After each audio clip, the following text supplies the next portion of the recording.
Welcome to another Salt-Baked Q&A. With Utah's patient participation growing at such unexpected rates, and all of the sudden movement and shakeup since its medical cannabis program began, we thought to invite Senator Evan Vickers, Majority Leader of the Utah State Senate, and Desiree Hennessy, Director of the Utah Patients Coalition, to explore the legislative side of things. Early on, it seemed you both sat on different sides of the cannabis issue for Utahns. Now, however, it seems you're both working more closely. What's changed, and what would you say is now your common goal? Senator, do you want to take that one first? Sure. So when the process started a number of years ago, I've lost track now. How long's it been? 6 years? Yeah. 6 years ago, when Senator Mattson was first introducing, medical cannabis, I have to admit I was in ardent opposition. I didn't really see the value in it, didn't understand why we'd even want to go that direction. And that year, I remember at the end of that year, after we talked about it on the Senate floor, Representative Brad Daw came over to me and said, "Don't you think there's a better way to do this?" And I said, "Well, I think so." And from that point on, he and I started working together over time. We had the initiative that drove, and quite frankly, it was successful in driving the dialogue about medical cannabis. And Representative Speaker Greg Hughes decided to try to get, a number of us together to see if we could discuss and find maybe a middle ground on that. And so that started the process. But, really having been started working on it, my original thought, and it's always been, that cannabis can be a medicine. And if that's the case, then we really need to treat it like medicine as much as we possibly can, both from the regulatory side and the medical side. So now we've evolved to where, Des and I and, Libertas and, Utah Medical Association and of course, all the agencies. What we're trying to do now is we've implemented a program the best we in a way that we feel is very appropriate for the state of Utah. And having looked at a lot of other states and the way they do it, now we're moving forward. My goal really is to try to provide, a high quality medical cannabis medication to a patient with direct medical supervision all the way through. So that's kind of where I'm at. And that's how Des and I have come to be working closer together, because she's looking at it from an advocate side and patient side, and I'm looking at it from all this highly regulatory side and all this other stuff, and trying to manage it through. Unfortunately, some of the players that were involved in the legislature are no longer there. In fact, Representative Dahl will be gone at the end of the year. So we don't have an awful lot of, it's a very complicated area, and we don't have an awful lot of legislators that really know a lot about it. So that's going to be a little bit of a challenge going forward. I have to admit, I never really aspired to or thought that my legacy would be cannabis, but that's kind of how it's turned out, I guess. It won't be your whole legacy. Yeah, I kind of doubt that as well, Senator Vickers. That won't be the entirety of what you leave for Utah to remember. Yeah, go ahead, Desiree, please. So I think a lot of what Senator Vickers is true. He said an interesting point. He said the initiative, drove the conversation, and I think that what people need to understand is, as much as we loved Prop 2, and there were so many exciting things in there for patients and advocates, we created Prop 2 to drive the conversation. And that's what it did. And Prop 2, as much as I think we all would have cheered if it would have went through untouched, not one person sitting at the table working on Prop 2 ever thought that was going to be the law that we were going to get. Obviously, we would have thought it was great, but we knew that this was a conversation. And we figured we could pass it, and then it would create the conversations that we're having now with, Senator Vickers and the UMA and other stakeholders. And that's exactly what it's done. So as much as a lot of people want to say like Prop 2 was taken and it wasn't. It served its purpose, and it has gotten us to where we are right now. I think as far as Senator Vickers and us ever being on, opposite sides,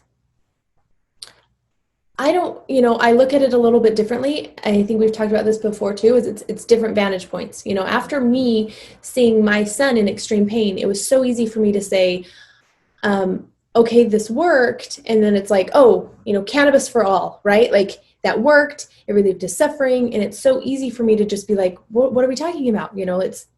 It made him feel better. The other vantage point is what, Senator Vickers brings to that. And his viewpoint is much more conservative. He wants it medically dosed in the, and that is the goal, right? We want to understand this as medicine. And then the UMA brings a different viewpoint, and the Department of Ag brings a different viewpoint. And when we all sit together, we don't agree on everything. I've pitched a lot of things to Senator Vickers last year that just didn't happen, and not because they were right or wrong, but it wasn't the time, and there wasn't the consensus on every side of the table. So I don't know that we've ever even been on opposite sides of the table. It was just our viewpoints were never, we were never sitting at the same table being able to talk about our viewpoints. As soon as they did that in quote unquote compromise, everybody realized they had a lot more in common than they had thought in the beginning. Isn't that often the case? Would you agree, Senator Vickers? Yeah, I would. It definitely, it's always, and I've learned through my career that you really need to step back and look through things in a different lens. And I think that's what Des is talking about, that, you look at it through try to put yourself in a different person's perspective and look at it. Now, at the end of the day, you may not agree with that thought or that philosophy, but it helps you better understand what you're trying to do. My challenge is that, I've got to navigate. I've got 104 independent legislators that I've got to deal with. They've all got different ideas about cannabis and everything else, quite frankly. And so there very seldom is ever a consensus, and so you have to kind of pick and choose things that you think that can pass, so you have to find, number one, what's going to help the profession, what's going to help both the medical community and the patient community, and then what can you pass, and what can it, how can you make that work in the regulatory environment that we have to live within? So those are some challenges that we face. It is, and one of the things that I like to point to patients is having all of these different people that don't always agree, or you see things from different areas. When you collaborate like this, it benefits us so much. One of the things that's been striking lately is the medical cannabis pharmacists. When Senator Vickers, he wanted those in there in the beginning because, like he said, he wants this medical from start to finish. I was like, I didn't love the idea. I thought it was going to be just too expensive, too taxing on the medical cannabis pharmacies. I didn't see the point.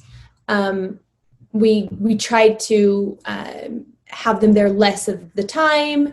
Senator Vickers, held the line. He's like, no, this is important. And they have turned out to be probably the biggest asset at the pharmacy. Patients are relying on them for good information.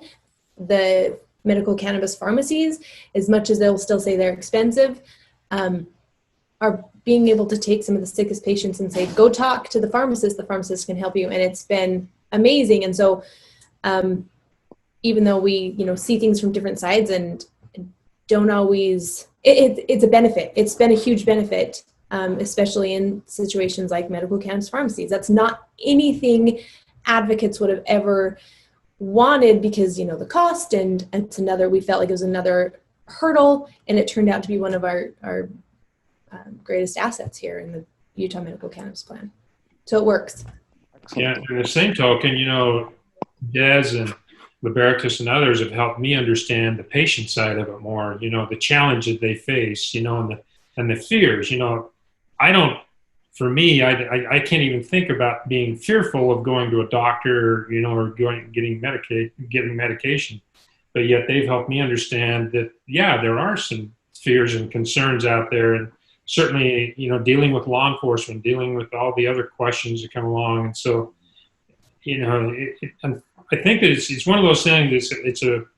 It's something we've implemented. It's going to be refining itself for a long time. It's we seem to be getting better all the time and finding solutions, but there's going to be challenges within it for a long time. Well, to you both, thank you for answering that question. And it seems to us in the green scene, from a media perspective, that, we have to respect that this is a fairly large and cantankerous process. So that said, since its inception, Utah has seen a steep increase in the number of its medical cannabis card holders, more than anticipated, if I'm not mistaken. Senator Vickers and Desiree, what are your plans to ensure that Utah's at-risk populations in the rural areas will have reasonable access to medical cannabis at a fair price? Well, anytime you implement a program like this, especially from its inception, you got some challenges, and one of the challenges is growing pains. And you have patients in various parts of the state that are having access. We're working toward getting pharmacies open throughout the state, so there's reasonable access to pharmacies, and also trying to encourage as many physicians as we can to participate in the program. We've got a lot of physicians that are interested, but they're not always. Sometimes they're concentrated in more urban areas, but it's starting to happen. But unfortunately, sometimes you have to be a little patient on that, and allow it to kind of work through the growing pains. But we're doing our best, I think. Yeah. It's interesting because Senator Vickers and I are on opposite ends. So he has the rural communities down in like Cedar City, that area. They're struggling to be able to get QMPs. I'm up in Cache, and again, another smaller community. We're struggling, but we do have a medical cannabis pharmacy, and that helped push the discussion a lot. We've just seen a lot of movement here since that happened. Senator Vickers got me in touch with a doctor's clinic, a clinic of physicians down there, and I was able to ask them some questions about why are you not recommending yet, and truly it was a lack of information. They were asking physicians to start recommending a product or a medication that they've never, up until a couple years ago, they were told to stay away from, right? So we're working with industry, namely like Dragonfly and True North, Zion. They're working on creating education material so we can send it back to possible QMPs in the rural areas, so they can have just some talking points or some ways things to look up, just a better understanding of what they're being asked to do. And then again, it comes back to a lot of them wouldn't feel comfortable if they knew they couldn't write this letter, help get this patient on a card, and then turn around and have a physician who works with this all day long manage the treatment.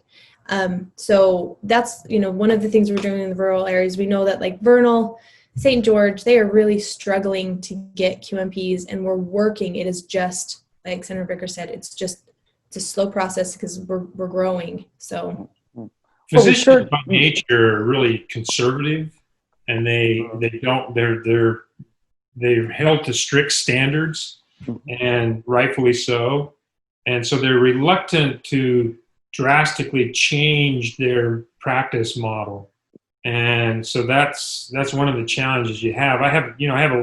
We associate with an awful lot of physicians down there. A lot of them are personal friends and others. And, some of them, I'm kind of interested, but most of them are just, that's a little too far out there for me, And so it'll take some time to convert that. And I think the science on that and the information, the research, like, what Des was talking about, getting guidance and, some dosing guidelines and some other guidance and what kind of maladies that they can use using the medication with, and most physicians look at it, and I look at it as an adjunct therapy where it's another tool. that they can be used in the treatment of a patient. And, right now, quite frankly, they're a little reluctant to use something outside their current treatment mode. So it'll happen, but it's going to take a little more time. Right. More time and information, would you say? Yeah. I think it's easily to recognize that for many of us, the medical card holders, obviously, I'm quite impressed that to date, I'm with Des on this, that, it's actually where it is at the moment. I'm grateful and rather impressed for both of your efforts on that issue. I know it's been tricky. At least that's my personal opinion. Senator Vickers, are you surprised by the rapid growth in the number of Utah card holders since it began? No, it's new, and it's it's been talked about a lot. It's new, it's innovative, and so people want to try new and innovative things. So that doesn't surprise me. Looking at the other states, and if you just look at treatment with patients, there's a pretty high failure rate. That's one thing that a lot of people overlook. There's a high percent of people that will try it and it just doesn't work for them. Either it doesn't work at all or it doesn't work as well as they thought it was going to. And then you have an equal number of patients that are going to, really benefit from it. So it's one of those kind of medications that you're going to have, a high number, and then that's going to fluctuate out because you're going to have some people drop out, some people come in, So, but no, it doesn't surprise me at all that there's people anxious to give it a try. So. Also, to Senator Vickers' point, that's also why we have the renewals. People are really upset about the renewals. But when you talk to a pharmacist who says, yeah, whenever we have a medication come out, we see an influx and then a decrease, and we don't want those patients sitting on the system and not allowing other patients onto the system with, doctor caps. And so that's what those renewals are for too, is to make sure that it's still working and make sure that they still want to be part of the program. Wondering, Cole and I were discussing Senator Vickers with a background as a pharmacist, a background in pharmacy medicine. We're wondering, like a lot of doctors, like you mentioned, they have difficulty making the transition. What's your current understanding of the endocannabinoid system and how cannabis affects the body? Well, and cannabis is like, if you look at it from a medical standpoint, it's like any other medication. It enters the body, it binds to certain receptor sites. Some people will have more receptor sites, some people will have less.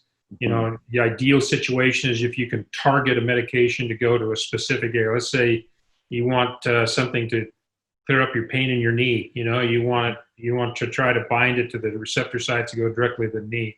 Typically, that doesn't work that way. That's not how receptor sites and those kind of things work. And the cannabidiols. You got so many different ones. That you really do have quite a few. We're really focusing on a couple. The THC and cannabidiol, and so CBD. But it's like any other drug. They'll have different effects. Some will give you side effects, hallucination. Some won't. Some will work better on pain. Some will work better on, seizure.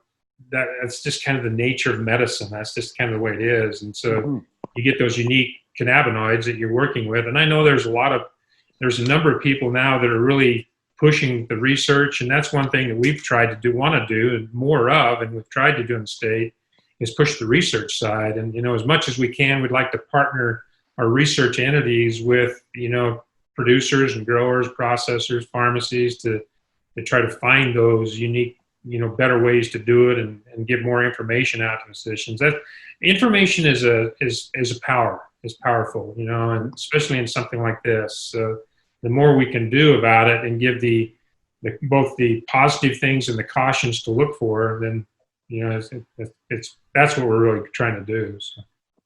Excellent. Thank you for that. And if we could shift really quick to a QMP question. Many people express concern about the QMP caps. To you both, any response to that? Well, so from the very start, and this has always been a tricky subject. I always tell people it's kind of like tiptoeing through a minefield, when you're dealing with this stuff, because you got so many competing interests. You got people on one side, they're just very, very pro-recreational and just, give it to me and let me do whatever I want with it. And on the other side, you got people that are absolutely opposed to it, the Eagle Forum and a few people, and so we're always kind of trying to work in the middle. But from the very start, the one thing that we did not want to experience, and this was voiced very heavily by a number of agencies and organizations, we do not want a situation where just a handful of physicians are doing all the recommendations. They didn't want to see that. So we talked about it in different ways. And so the patient cap was one way to do that. Right now we have a lot of patients. There's only one or two that have actually reached their caps. But it's a challenge, and there's some physicians, not many, but there's some that would like to deal primarily just in cannabis. And those are positive things in that they can spend time and become experts, so to say, in that, and they can be reference points. But at the same token, if they're located in Salt Lake or Ogden or something like that, and you've got patients all around the state, they can't service every one of those patients, nor should they probably. We need to get more physicians working, collaboration. So, I will admit the cap right now is an issue that we're trying to deal with, trying to figure out what's the best way to handle that. Exploring different options, because there are some people that are very, very opposed to removing the cap and, not having a cap. In fact, some would like to have a tighter cap. So what are their concerns, Senator Vickers? It goes back to going back to a handful of physicians doing everything. They're just, it comes back primarily from the medical side. They just don't want to, don't want a situation where just a few people are doing everything. And they much prefer to have a more traditional approach to medicine where a lot of physicians have an adjunct therapy available to them and they're using it in their patients versus just, well, if you want that drug, you got to go to that person.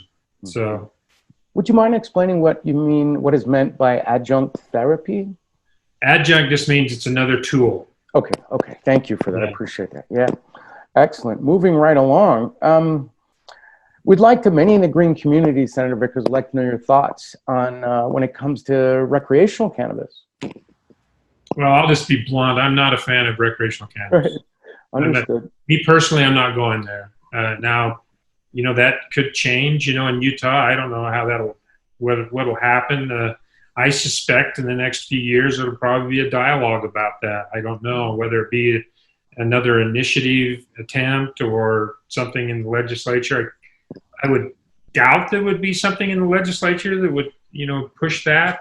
I don't sense that there's an awful lot of acceptance of recreational cannabis in the legislature, but hey, I could be wrong. I don't know. But me personally, I'm just, I'm much more focused on the medical side, and I'm happy to work in that arena. I just don't have any desire to go recreational. Right. Understand. I'm wondering, because in a recent discussion Des and I had about, the medical benefits and actual benefits, we were exploring the idea that if it benefits you in any way at all, it has medicinal benefit. Maybe it's just language, but maybe it is just the way people are oriented to the issue and their experience with it. It'll be interesting to see how it plays out. Some of that was, talking, Senator Vickers, about it's so easy. And even I have been offered antidepressants. I'm not depressed. I've never had an issue with it. And so, you look at how easy it is for them to prescribe an antidepressant for somebody that maybe just, needs a pick-me-up once in a while. And I've talked to, I've been surprised at the amount of patients that I've talked to in Utah that would be considered recreational users, but it would be in the place of somebody else that would come home and they're like, I took I think it's Xanax, right? Xanax, is that? Yeah, that's one of them, I believe. Yeah. And so instead of in the place of that, they came home and they, had a gummy. And we were talking about that. We're like, in that situation, and this is one of those things I'd never really, until you're in the scene, you don't really hear about. And so I, and that was the thing is I'm like, well, at that point, then I start thinking, well, if that's what they're doing in place of, for those people, is it not medicinal use? And so, just exploring those ideas, and what, decriminalization would look like if they did it, federally. So. Yeah, it's an interesting road either way. Yeah. And Senator Vickers, after listening to the recent August legislative session, we'd also like to know if you see the cost of medications going down as Utah's medical cannabis program matures. And if so, would this mean if the cost to process and test go down, could that possibly translate into lower costs for Utah patients? Well, I would hope so. The whole point about this business is getting more efficient and driving costs. If we can drive costs down on the front end, on the production side, on the growing side, then we can drive costs down to the consumer. And I know Senator Escamilla actually has a bill she's looking at specifically addressing that and making sure that it is affordable, to patients. And that's something we're very concerned about. We recognize that because of the regulatory process and everything, it's going to be more expensive maybe than the black market, at least right now. We're hoping as we get more pharmacies, more competition, more access and more efficiencies, then it'll drive the price down. That I'm sure will be encouraging to hear from many Utah patients. Yeah. As Colorado recently hit the $1 billion benchmark in cannabis revenues, we're keen to know a bit more about how Utah cannabis revenue is generated, how much Utah patients have spent since the program began. So cannabis, the way it is set up in Utah is completely different than Colorado. We don't look at it as a revenue source for the state. All we're trying to do is get enough fees to cover the cost of managing the program. So there's not this big bunch of tax money. So for example, there's no tax on cannabis in Utah. There's a fee that, that allows for the running of the, and primarily, through the license fees and others, to make sure that we manage the program. But it's not considered, at least right now, it's not considered a revenue source. And one of the reasons is that we did not want to put another tax on it to drive the cost of the medication up any more than it already was. Now, in the future, that could change, but at least right now, there really isn't a lot of cannabis money floating around out there. There's no dialogue in the legislature. Well, how are we going to spend the cannabis money this year? It actually is just going back to the agencies to run the program. But you anticipate that as the program does develop and evolve, that revenues could possibly be the result that could help Utah's economy and its people? Well, it could, but it'd have to take a different policy, a significant policy change. You'd have to put some kind of a tax on it. And there's been a real reluctance on the advocate side. Des can speak to this, putting any kind of a tax on it. So, it would require a drastic shift in policy. Yeah. Interesting. He's right. Right now, if we added a tax, it's already so expensive, especially in the beginning of any program.